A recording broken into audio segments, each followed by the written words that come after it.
Hi everyone, this is Susan McGee. I am here in this short video to explain what my expectations are for discussion board assignments. We used the discussion board a few different ways in this class, and one of those ways is for your assignments and for your reading responses. And so it's really important that the first thing that you do is really engage with the resources, whether it's videos or readings that I provide. Most of the readings are super short. You have one that's a little long, but a quick read this week, because my expectation is that you are going to mention all your sources, more than one, usually two, and not always the same two, in your responses. And you don't need citations. I really actually don't want that. I mean, I know what the sources are. I provided them. So you don't have to go out looking for sources. You can certainly share a source if you happen to find something that you think is valuable, but base your answers on the resources that I provided.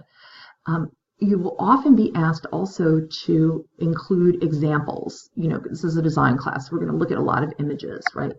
I'm going to show you how to do that.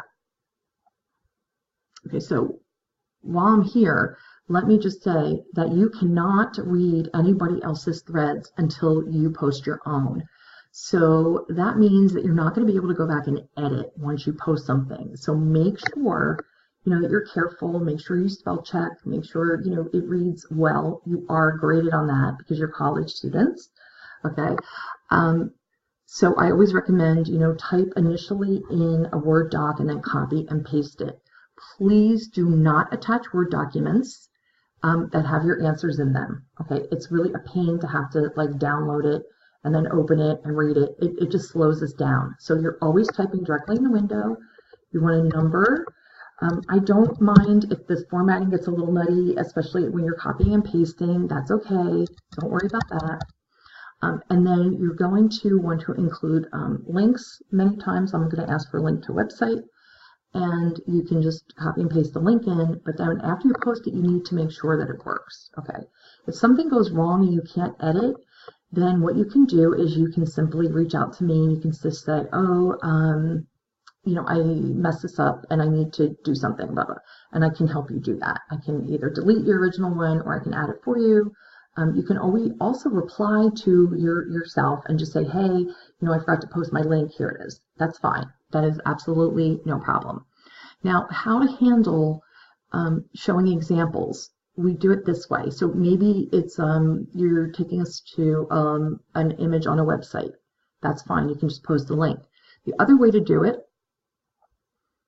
is to do the little image icon, and then you can just browse your computer. You don't really have to do this part.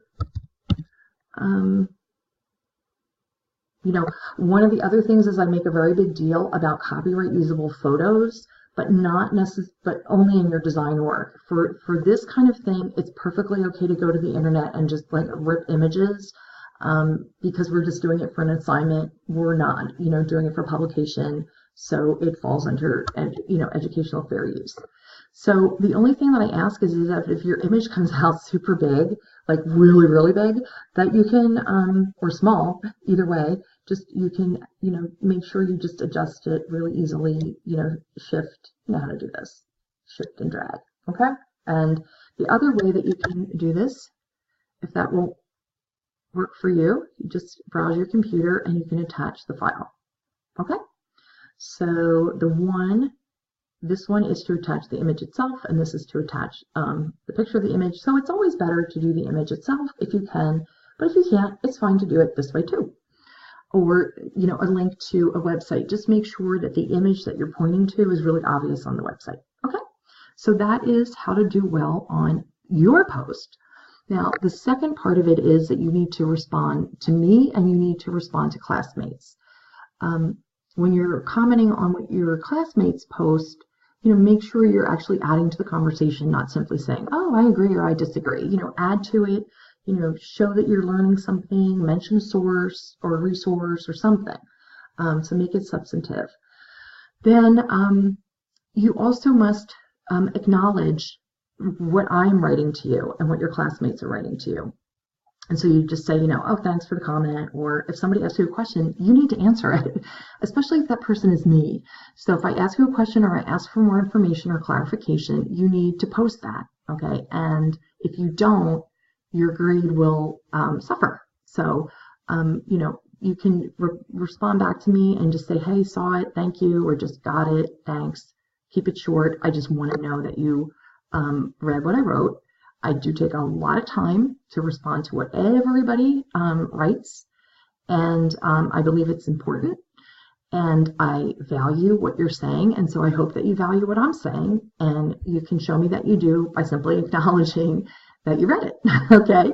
So that's that. So that is how to do well on your weekly. Well, we don't necessarily always have a weekly one, but those are how to do well on the discussion board when it's about assignments, reading assignment. And then also the same thing for the journal, which is just between us, and then you want to make sure you're using your sources. Okay, that's it for now. I'll be back.